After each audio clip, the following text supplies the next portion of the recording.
నమస్తే.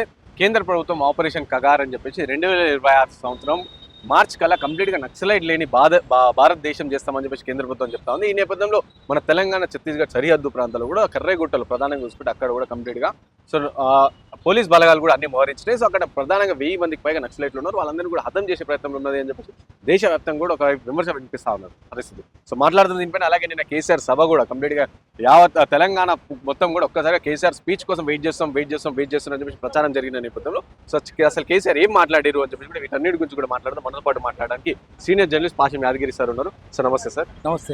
చెప్పండి sir, first గా ఆపరేషన్ కగార్ అని చెప్పేసి కేంద్ర ప్రభుత్వం తీసుకొచ్చింది. సో దాన్ని ఆపాలని చెప్పేసి దేశవ్యాప్తంగా కూడా నిరసన మేము వ్యక్తమని. సో ఏం చెప్తారు సార్ దాన్ని? ఇప్పుడు మావోయిస్ట్ పార్టీ ఎన్నికల్లో పాల్గొనకపోవచ్చు, కానీ అది రాజకీయ పార్టీ. దాని పేరు communist party of India, Maoist party. నువ్వు కూడా ఒక పార్టీ, బీజేపీ కూడా ఒక పార్టీ. ఆ పార్టీ ప్రతినిధులు కదా. రెండు పార్టీల మధ్యన సైద్ధాంతిక సంఘర్షణ ఉండాలి. సిద్ధాంతాలే, నీ సిద్ధాంతం మీద నా సిద్ధాంతం మీద చర్చ పెట్టాలి. ముందు భారతీయ జనతా పార్టీలో నాది ఏకాత్మత, అది హిందుత్వనే అనుకుందాం. అందరి మధ్యన ఏకాభిప్రాయం ఉండాలి. అందరి ఆత్మ ఒకటే, ఏకాత్మత భావము. అట్లా సిద్ధాంతం మీద చర్చ పెట్టండి. నువ్వు దేవుడు లేడంటున్నావు, ఎట్లా దేవుడు లేడని ఎట్లా అంటావు నువ్వు? అట్లా నాస్తికవాదం తప్పు. అట్లా చర్చ పెట్టాలి, కానీ చంపుకోవడం తప్పు. ఒకరినొకరు చంపుకోవడం తప్పు. మావోయిస్టులు చేసింది కూడా తప్పే కావచ్చు, వాళ్ళు కూడా చంపింది తప్పే. దాని మీద కూడా చర్చ పెట్టు. నువ్వు మావోయిస్టు లాగా చంపకూడదు కదా. మావోయిస్టులు చంపింది వాళ్ళకి, మాకు రాజ్యాంగం మీద నమ్మకం లేదంటున్నారు, అది తప్పే. రాజ్యాంగం మీద నమ్మకం లేకపోయింది, కానీ లేనంత మాత్రాన్ని చంపడం కూడా తప్పే. ఒకటి దాని మీద బాలగోపాల్ కూడా చాలా తప్పులు జరిగినాయి పుస్తకం రాసిండు. వాళ్ళకి సపోర్టుగా ఉన్న పౌర హక్కుల సంఘం నాయకుడు కూడా మావోయిస్టులు చేసేది తప్పని చెప్పింది. దాన్ని తీసుకొచ్చి బయట పెట్టు. నువ్వు అదందు చేయవు. నువ్వు సైద్ధాంతిక చర్చ ఎందుకు జరపకుండా నువ్వు కాలు చంపుతా అనేది తప్పది. అది చంపొద్దు. ఎందుకంటే నువ్వు రాజ్యాంగం మీద ప్రమాణం చేసినావు. మావోయిస్టులకు మాకు రాజ్యాంగం మీద నమ్మకం లేదని చెప్తున్నారు వాళ్ళు. రాజ్యాంగం మీద నమ్మకం లేదు కాబట్టి రాజ్యాంగం ఉల్లంఘిస్తారు వాళ్ళు. కానీ నువ్వు రాజ్యాంగం మీద ప్రమాణం చేసినావని రాజ్యాంగం ఉల్లంఘించడానికి వీల్లేదు. ఒకటి, నువ్వు ఏకాత్మత భావం ఉండాలనుకుంటే నువ్వు చూపించు. జనుల మావోయిస్టులకు ఆస్కారం లేదు. మావోయిస్టులు పెరగడానికి కానీ వాళ్ళ ఉనికికి కానీ ఆస్కారం లేని సమాజం సృష్టించాలి. ఏకాత్మత భావం చేసినావు అనుకో, నువ్వు అమలు చేసినావు అనుకో, ఏకాత్మత భావం ప్రకారం నువ్వు ప్రభుత్వాన్ని నడిపితే మావోయిస్టులకు అవకాశమే ఉండదు. ఇక్కడ కులాలు రద్దు చేయి. అందరిది ఒకటే ఆత్మ అయినప్పుడు కులాలు ఉండొద్దు. దానికంటే ముందు అంటరానితనం ఉండొద్దు, అసమానతలు ఉండొద్దు, హిందువుల మధ్యనే అసమానతలు ఉండొద్దు. హిందువులు ముస్లింల మధ్య కూడా వాళ్ళది కూడా ఏకాత్మతనే కదా ఉండొద్దు. ముస్లింలకు కన్వర్ట్ కావడానికి కూడా అవకాశం ఉండొద్దు. ఎందుకు కన్వర్ట్ అయ్యారు? అన్ట్రసబిలిటీ వాళ్ళని హిందువులే కన్వర్ట్ అయ్యారు కదా. మరి అటువంటి అవకాశం కూడా కన్వర్ట్ కావడానికి కూడా అవకాశం ఉండొద్దు. నువ్వు ఆదరించు, అందరిని దళితులను ఆదరించు. ఆఖరికి నీ రామ్నాథ్ కోవింద్ని పూరి జగన్నాథ్ గుళ్ళోకి రానియకపోతే నువ్వు మాట్లాడకపోతే నువ్వు వాళ్ళని శిక్షించినవా? శిక్షించలేదు. నువ్వు ఇట్లాంటి అన్ని రాజ్యాంగాన్ని ఉల్లంఘించిన పూజారులను కూడా శిక్షించకపోతుంది. సో ఇవన్నీ చేసినప్పుడు ఏమైందంటే నువ్వు రాజ్యాంగాన్ని అమలు చేయలేదన్నట్లయితే. మావోయిస్టులు చేసింది తప్పే కావచ్చు, కానీ నువ్వు దానికి విరుద్ధంగా నా ఇష్టం వచ్చినట్టు చంపుకుంటూ పోతా అనేది కూడా తప్పు. రాజ్యాంగం ప్రకారం తప్పది. అందుకని ఆపరేషన్ కగార్ని వెంటనే మానేయాలి. శాంతి చర్చలకు వాళ్ళు ఒప్పుకున్నప్పుడు వాళ్ళే ఆహ్వానిస్తున్నారు. ఒప్పుకోవడం కాదు, వాళ్ళే ఆహ్వానిస్తున్నారు. నువ్వు ఎప్పుడు అటువంటి పిలుపు వస్తా నువ్వు ఆలోచించి ఎదురు చూస్తూ కూర్చోవాలి. వాళ్ళే శాంతి చర్చలు అంటున్నప్పుడు నువ్వు శాంతి చర్చలకు ఎందుకు సిద్ధంగా లేవు? ఏదైనా చర్చల ద్వారానే పరిష్కరించుకోవాలి కదా. త్రూ నెగోషియేషన్స్ ఏదైనా చర్చలే. నువ్వు అటుపక్క ఇటుపక్క టేబుల్కి అటుపక్క కూడా కూర్చొని అక్రాస్ ది టేబుల్ అంటాం. టేబుల్ మీద కూర్చొని సంభాషణ ద్వారా చర్చల ద్వారా పరిష్కారం చేసుకోవాలి. మరి దానికి ఎందుకు సిద్ధంగా లేవు? నువ్వు ఎందుకు అహింసని ఎందుకు నమ్ముతలేవు? హింసని ఎందుకు నమ్ముతున్నావు? హింస కూడా తప్పే కదా. ప్రభుత్వం హింస చేయడం తప్పే. గాంధీ పుట్టిన దేశంలో చంపుతూ పోవడం అనేది తప్పు కదా. ఎందుకు చంపుతూ పోతున్నావు? అందుకని అది కూడా తప్పే. కాబట్టి ఆపరేషన్ కగార్ అనేది ఆపరేషన్ కంగాలే. అది చేయొద్దు. ఇప్పటికైనా చర్చలకు రండి. తర్వాత మావోయిస్టులు కూడా చేయవలసిన పని ఏంటంటే చర్చలకు అని చెప్పేటప్పుడు ప్రభుత్వం కండిషన్లు పెడతలేదు. కండిషన్లు పెట్టాలి ప్రభుత్వం. 1, 2, 3 చెప్తే దాని ప్రకారం పోవాలి. చేయదు. మీరు చర్చలకు ఒప్పుకున్నప్పుడు మధ్యవర్తనం చేయండి.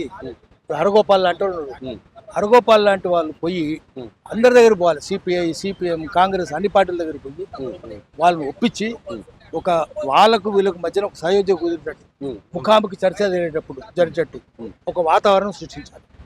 అట్లా సృష్టించడానికి మీరే ముందు సహకరించాలి. హరగోపాల్ గారు పాపం ఆయన ప్రయత్నం చేస్తున్నారు. కానీ మావోయిస్టులు కూడా దానికి తగ్గట్టుగా వ్యవహరించాలి. చేసి హరగోపాల్ గారి రాయబారం పంపండి. మీరు సిపిఐ సిబిని కూడా పంపండి. మేము అందరం బయటకు వచ్చేసి సిపిఐ సిబిని కలిసిపోతాం. మేము లొంగిపోవడం అంటే ఆయుధాలు వదిలిపెట్టు కాదు. ఆయుధాలు వదిలిపెట్టి ఎప్పుడు వదిలిపెడతాము? మాకు ధైర్యం కలగాలి. ధైర్యం. మేము శాంతి చర్చినప్పుడు శాంతి ఉంటాం. ఓకే. అది శాంతి తాత్కాలికం కాదు, సంధి కాదు అది. శాశ్వతంగా శాంతి అయినప్పుడు ఏం చేస్తాం మేము? రాజకీయంగానే పోరాటాలు చేస్తాము. సాయుధంగా చేయము, సాయుధులమై చేయము. దానికి మీరు హామీ ఇవ్వండి, మేము మీకు హామీ ఇస్తామని సిపిఐ సిపిఎంలకు చెప్పాలి. ఓకే. చెప్తే సిపిఐ సిపిఎం కూడా అంగీకరించాలి. ఎందుకంటే వాళ్ళకు లాభం. మావోయిస్టులు ఒక్కసారి చేరిన అనుకోండి, ఇప్పటికే కమ్యూనిస్ట్ పార్టీల సంఖ్య తగ్గిపోతుంది. ఒకప్పుడు కమ్యూనిస్ట్ పార్టీలు నల్గొండ జిల్లాలో 12 వాళ్ళే ఉంటారు. అవును. పార్లమెంట్ నెంబర్ 2 వాళ్ళే ఉంటారు. లోక్సభలో గెలిస్తే నల్గొండ జిల్లా 2 ఏ జిల్లా చూసినా కమ్యూనిస్టులే ఉంటారు. తెలంగాణ అయితే అట్లే ఉంటాయి కదా. ఆంధ్రలో కూడా చాలా చోట్ల చంద్రశేఖరరావు లాంటి వాళ్ళు చాలా మంది గెలిచారు. నెల్లూరు జిల్లా సుందరయ్య గారు లాంటి వాళ్ళు చాలా మంది వచ్చారు. కృష్ణా జిల్లాలో కూడా వచ్చారు. అటు ఇంత బలమైన పార్టీ, ఎన్ని చీలికలు పీలికలు అయ్యేసరికి బలమైన పార్టీ. ఒకటి కాదు కదా, A to Z చీలికలు. Communist party A, communist party B, communist party Z అట్లా చీలిపోయినాయి. మళ్ళీ Z M కాకపోతే సరిపోయింది, ML అట్లా కూడా అయినాయి. సో అందుకని బలహీన పడ్డారు, చీలికలు పీలికలు అయిపోయి. అట్లా కాకుండా అందరు ఏకంగా అండి. మీరు సిపిఐ సిపిఎం కూడా ఏకంగా అండి. దానికి అందరిని ఏకంగా అయ్యేటట్టుగా మేము ఉంటాము. మీ అన్ని పార్టీలను ఏకం చేస్తామని చెప్పండి. మీరు చెప్పి సిపిఐ సిపిఎం చెప్పండి. చెప్తే వాళ్ళందరూ కలిసి వస్తారు. మీ వెంట ఏ రిస్క్ అని తీసుకొని సిద్ధపడతారు. అప్పుడు మీ ప్రభుత్వం దిగి వస్తుంది. దిగి రావాలి కదా. పౌర సమాజం కూడా అడుగుతుంది, ఏమే తప్పు కదా అని అడుగుతారు. బీజేపీ వాళ్ళు కూడా అడుగుతారు, అరే వాళ్ళు రానియండి ఎందుకంటే తప్పు అని అడుగుతారు కదా. బీజేపీ అడగకపోతే ఆర్ఎస్ వాళ్ళు కూడా అడుగుతారు, అరే ఇది తప్పు కదా, మనం చంపడం తప్పు కదా, వాళ్ళకి అవకాశం ఏంటి, చర్చలకు శాంతియుతంగా పరిష్కారం చేసుకుందామని చెప్పండి అని చెప్పి ఆర్ఎస్ఎస్ వాళ్ళే చెప్తారు. అందుకని వాళ్ళు అంత పరుషమైన పదజాలం వాడకుండా, హింస వాడకుండా, అగ్రెసివ్గా ఉండకుండా పీస్ఫుల్ గా చర్చలు జరపాలి. అటువంటి వాతావరణం సృష్టించాలి. ఇంకోవైపు సార్ నిన్న కేసీఆర్ రజతోత్సవ 20 సంవత్సరాల రజతోత్సవ సభ పెట్టారు. ఈ సభలో కూడా ప్రధానంగా మాట్లాడుతూ కొన్ని విషయాలు హైలైట్ గా ఇచ్చారు. మెయిన్ గా ఏంటంటే తెలంగాణ తీసుకొచ్చింది నేను, అలాంటి తెలంగాణ ఇప్పుడు భ్రష్టు పట్టిపోతుంది కాంగ్రెస్ ప్రభుత్వంలో అని చెప్పేసి తను వ్యాఖ్యానిస్తాను. సో అందులో మెయిన్ గా చూసుకుంటే తెలంగాణ తీసుకొచ్చింది కేసీఆర్ అని చెప్పి ఆయన వర్ణిస్తున్న పరిస్థితి. సో ఏమంటారు సార్ తెలంగాణ తీసుకొచ్చింది కేసీఆర్? తెలంగాణ ఉద్యమంలో మొట్టమొదటి కేసీఆర్ 69 ఉద్యమం లేడు. అవును, మాకంటే చిన్నోడు కాబట్టి మేము ఎన్ని దెబ్బలు తిన్నాం. అసలు తెలంగాణ మలిదశ ఉద్యమం ఎవరు తీసుకొచ్చారు? గాదే ఎన్నారెడ్డి, నేను, ప్రొఫెసర్ కేశవరావు జాదవ్, జయశంకర్, మావోయిస్ట్ పార్టీలు అందరూ, బెల్లెల్తా, గద్దరు, వీళ్ళే కదా చేసింది అంతా. ఆకుల భూమయ్య, తోట హనుమానులు, వీళ్ళందరూ పెద్ద పెద్ద పోరాటాలు చేసింది. మామూలు పోరాటాలు ఎన్ని చోట్ల నిర్మించి. అప్పుడు ఎక్కడ నువ్వు ఓపెన్ కాస్ట్లో అవుతుంటే ఓపెన్ కాస్ట్ పోయి అడుగు తిరిగి పోలేపల్లిలో ఫార్మాసిటీ అయ్యి వాళ్ళ భూములు లాక్కుంటుంటే అందరం పోయి గట్టి ఎదురు బాలగోపాల్ కూడా వచ్చిండప్పుడు, గద్దరు వచ్చిండు. అప్పుడు నువ్వు ఎక్కడ ఉన్నావు? పార్టీ కూడా లేదు. నువ్వు అప్పుడు కేసీఆర్ పోయి అప్పుడు కాంగ్రెస్ తోటే ఉన్నాడు. ఇక్కడ లేడు ఆయన. మదన్ మోహన్ శిష్యుడుగా ఉన్నాడు. 69 ఉన్నావు. ఆ తర్వాత కూడా ఉన్నాడు. మదన్ మోహన్ మాతో కూడా ఉన్నాడు. నువ్వు లేవు అప్పుడు 69లో నువ్వు లేవు. మదన్ మోహన్తో కూడా లేవు. ఆ తర్వాత మలిదశ ఉద్యమంలో నువ్వు లేవు. ఈ 2 దశలు లేవు. ఎప్పుడు నువ్వు ఎప్పుడైనా చెప్పుకుంటున్నావు వాళ్ళ పేర్లు? ఎప్పుడు మలిదశ ఉద్యమంలో ఎవరెవరు ఉన్నారో పేర్లే చెప్తలేవు. తర్వాత కాంగ్రెస్ పార్టీ చాలా పనిచేసింది కదా. ఏ మాట కామాట బిల్లు పెట్టింది ఎవరు? కాంగ్రెసే కదా, నువ్వు కాదు కదా. ఇక్కడ పోరాటం జరిగితే డి శ్రీనివాస్ లాంటి ఆయన ఏపీసీసీ ప్రెసిడెంట్ ఉండే, గద్దర్ లాంటి వాళ్ళతో మాతోటి చర్చలు జరిపి ఆయన ఒప్పించిండు. అదేవిధంగా కేశవరావు కూడా ఆయన సోనియా గాంధీతో మాట్లాడి, ఆయన కాంగ్రెస్ వర్కింగ్ కమిటీ మెంబర్, ఆయన ముఖ్యులు, అప్పుడు బెంగాల్ ఇన్ఛార్జ్, ఆయన బెంగాల్ కాంగ్రెస్ ఇన్ఛార్జి, ఆయన కూడా మాట్లాడి సోనియా గాంధీతో మాట్లాడి అది కాంగ్రెస్ పార్టీ మేనిఫెస్టోలో పెట్టించారు. పెట్టించినందుకు మళ్ళీ ఒక వేరే కమిషన్ వేయాలి, స్టేట్ రిఆర్గనైజేషన్ కమిషన్ అంటే వద్దొద్దు, మళ్ళీ ఇంకో ఎస్ఆర్సీ అవసరం లేదు, మనం హామీ ఇచ్చినాం పెట్టాలన్నారు. పెట్టినందుకే బిల్లు పెట్టింది. బిల్లు పెట్టినప్పుడు నువ్వు ఎక్కడ పార్లమెంట్లో కూడా లేదు. నువ్వు ఇందిరాగాంధీ పేరు చెప్పవు, సోనియా గాంధీ పేరు చెప్పవు, కేశవరావు పేరు చెప్పవు, డి శ్రీనివాస్ పేరు చెప్పవు, బెల్లెల్త పేరు చెప్పవు, గద్దర్ పేరు చెప్పవు. నీ కొడుకు ఎక్కడున్నాడు? నువ్వు ఎక్కడున్నావు? కేటీఆర్ ఎక్కడున్నాడు? కవిత ఎక్కడున్నారు? ఎక్కడ లేరు. అసలు తెలంగాణ బతుకమ్మ పెట్టిన ఎవరు? బతుకమ్మ పెట్టింది విమలక్క కదా, నువ్వు కూతురు కాదు కదా. వాళ్ళ దగ్గర నుంచి అన్ని లాక్కున్నావు. చేసి మేము పెట్టాం కదా. నేనే దానికి కన్వీనర్. ఆకుల బొమ్మయ్య నేను అందరం కలిసి చేసినాం. ఆకుల బొమ్మ హత్య చేసినప్పుడు మాట్లాడినాము. హత్యనే అది, ఎప్పుడు మాట్లాడలేదు. నా దాంట్లోంచి మేము ఉంటే కన్వీనర్ దాన్ని చీల్చి తీసుకొని పోయి నువ్వు పొలిటికల్ చేసి పెట్టుకున్నావు, మన నక్సలైట్ చేసి అని చెప్పి. కానీ మేము కదా మొట్టమొదటి పెట్టింది, నేనే దానికి కన్వీనర్ కదా. మరి ఎందుకని ఎప్పుడైనా చెప్పినాను? నేను తీసుకొచ్చింది కూడా ఇన్నారెడ్డి నా దగ్గరికే తీసుకొచ్చింది, ఈ ప్రకాష్ నా దగ్గరికే తీసుకొచ్చింది. తీసుకొస్తే భాష ఎట్లా ఉండాలని చెప్పినాం, ఎట్లా ఉపన్యాసం ఇవ్వాలని చెప్పిన నేనే నేర్పిన మా ఇంట్లో కూర్చొని. ఇవన్నీ చేస్తుంది. ఎప్పుడైనా పేరు చెప్తావు అమ్మాది? ఏం చెప్పవు. కాబట్టి నువ్వు నేనే ఒక్కరిని అని చెప్పుకునే అర్హత నీకు లేదు. నువ్వు ఐ స్పెషలిస్ట్. ఐ స్పెషలిస్ట్ అంటే కళ్ళ స్పెషలిస్ట్ కాదు, ఐ నేనే నేను నేను నేను నేను నేను అని చెప్పుకునే ఐ స్పెషలిస్ట్. కంటి స్పెషలిస్ట్ కాదు, నేత్ర వైద్యుడు కాదు. ఈయన నేను నేను అహంభావి ఈయన. ఓకే. అందుకని ఉమ్. అది అహంభావము. నేనేనని చెప్పుకుంటు తప్ప ఆయన నేను కాదు. ఇంకా వైపు నిన్న సభలో మాట్లాడుతూ కూడా ప్రధానంగా సో ఇది రాసి పెట్టుకొని పోలీస్ అధికారులు చెప్తే రాసి పెట్టుకొని నెక్స్ట్ వచ్చేది బీఆర్ఎస్ ప్రభుత్వమే, ప్రజలు తెలంగాణ ప్రజలందరూ కూడా సో మా పార్టీ వైపే చూస్తున్నారు అని చెప్పి కూడా తను చెప్తాను. వస్తుంది అంటే ఇప్పుడు రావచ్చు. ఎందుకంటే ఈ గవర్నమెంట్ సరిగ్గా లేకపోతే ఏమైతుంది, వ్యతిరేకత కదా. ఇప్పుడు కాంగ్రెస్ కేసీఆర్ గొప్పోడని కాదు గెలిచేది. ప్రతిసారి ఏమైంది, వ్యతిరేకత వల్లనే గెలిచింది. నెగిటివ్ ఓటే కదా. అవును. భారతదేశంలో నెగిటివ్ ఓటే, పాజిటివ్ ఓటే ఎక్కడ లేదు. ఇప్పుడు రేవంత్ రెడ్డి మీద వ్యతిరేకత వస్తుంది, నెగిటివ్ ఓటు నీకు అనుకూలంగా ఉంటుంది, అంతే, నువ్వు గెలుస్తావు. ఇప్పుడు నీ మీద వ్యతిరేకత తోటి రేవంత్ రెడ్డి గెలిచింది. రేవంత్ రెడ్డి పాజిటివ్ గా చేసిన ఏమైనా ఉన్నాయా? అంతకుముందు ఎక్కడ ఉందా? లేడు కదా. కాంగ్రెస్ పాజిటివ్ గా చేసిన ఏమైనా ఉన్నాయా? లేవు కదా. తెలంగాణ కోసం చేసింది, అది వేరే విషయం. కానీ నెగటివ్ ఓటు వల్ల నువ్వు గెలవచ్చు, అది గొప్పేం కాదు. సంకల్పం గుద్దుకోవాల్సిన అవసరం ఏం లేదు. వాడికి అది రేవంత్ రెడ్డి తప్పు అవుతుంది, రేవంత్ రెడ్డి బలహీనత అవుతుంది తప్ప నీ బలం మాత్రం కాదు. నీ వాళ్ళ మీద ఉన్న వ్యతిరేకత అయితే తప్ప నీ మీద ఉన్న సానుకూలత అయితే కాదు. సో ఫైనల్ గా సార్ నిన్న జరిగిన సభ పట్ల ఏం చెప్తారు?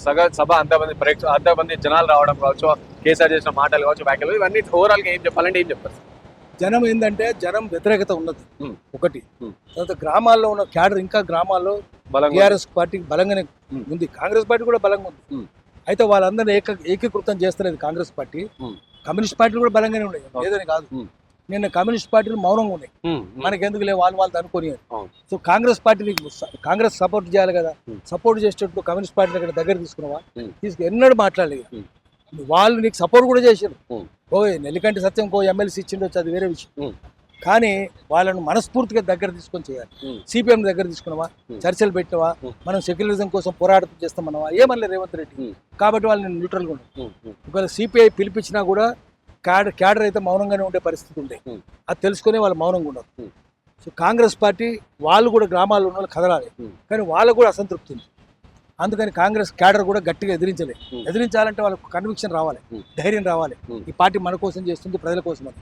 ప్రజలకు కూడా అటువంటి భరోసా రావాలి, అది లేదు. ప్రజలకు భరోసా ఉంటే కాంగ్రెస్ క్యాడర్ అంతా కదలేదు, వాళ్ళు మౌనంగా ఉన్నారు. ఇక వ్యతిరేకత, ఇక కేసీఆర్ ఏమో డబ్బులు విపరీతం కుమ్మరిచ్చిండు, 100 కోట్ల పైన కుమ్మరిచ్చిండు. ఎన్ని బస్సులకు ఎవరిచ్చిన డబ్బులు? ఆర్టీసీ బస్సులకు ఎవరిచ్చిండ్రు? ప్రైవేట్ బస్సులకు ఎవరిచ్చిండ్రు? హోటళ్ళన్నీ హైదరాబాద్ నుంచి వరంగల్ దాకా పోయి హోటల్ ఎక్కడ చూసినా సంతర్పణే, వైన్స్. ఎక్కడ షాపులు చూసినా వైన్స్ అంటే ఫుల్ బాటిల్ 2000, 3000 రూపాయల బాటిల్ ఇచ్చి 50 మంది 50 బాటిల్ బస్సు నిండా ఫుల్ దాక్కుంటూ పోయిన వాళ్ళు.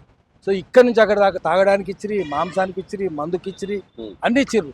సంతోషంగా ఉన్నారు వాళ్ళు. మళ్ళీ ఇంటికి పోవడానికి కూడా 2000, 3000 రూపాయలు జేబులో పెట్టింది. సో ఇంత డబ్బులు తీసుకున్నాక ఏమైతే వాళ్ళు వచ్చిర్రు. అది అంత మాత్రాన్ని గొప్పతనం అనుకోవద్దు, సంకలు గుద్దుకోవద్దు. అది కాంగ్రెస్ వైఫల్యాలు ఉండొచ్చు, నీ డబ్బులు కూడా ఉండొచ్చు. మస్తు సంపాదించిన కేసీఆర్, ఏముంది 100 కోట్లు లెక్కన, నథింగ్. అట్లా అన్నం మెతుకులాడు విసిరేసినట్టు, కాకులకు విసిరేసినట్టే 100 కోట్లు, కాకుల గద్దలకు విసిరేసినట్టు. అందుకని కుక్క విసిరేస్తాం కదా మనం, అట్లా విసిరేసినట్టే. అందుకని పాపపు సొమ్ము విసిరేసినావు, వచ్చింది, విజయవంతమైంది. మళ్ళీ పెడితే మళ్ళీ విజయవంతం అవుతుంది.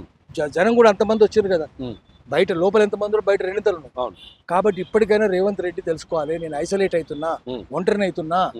ఒంటరితనం తుంటరితనం సరిపోదు.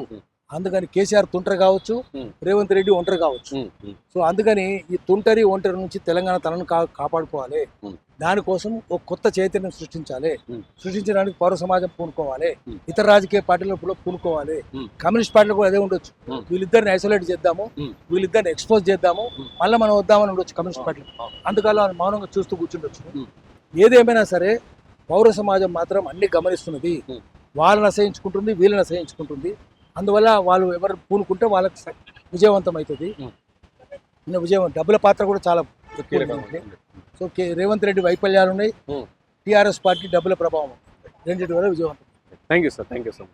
సో విన్నారు కదా, ఇది పాషం యాదగిరి గారు చెప్తా ఉన్నాను. సో ప్రధానంగా నేను చూసుకుంటే బీఆర్ఎస్ సభ కూడా విజయవంతం కానీ కారణం సో రేవంత్ రెడ్డి పైన వ్యతిరేకత, అలాగే కేసీఆర్ వచ్చిన డబ్బులు అని చెప్పి చెప్తాను. ఇంకోటి ఆపరేషన్ కగార్ అని చెప్పేసి. సో 3 అంటే ఆల్ టేబుల్ సమావేశం లాగా. సో అందరు కలిసి ఇతర పార్టీలు కూడా అన్ని కలిసి ఒక్కసారి కూర్చొని శాంతి చర్చలు జరపాలని కూడా పాషం యాదగిరి సార్ చెప్తారు.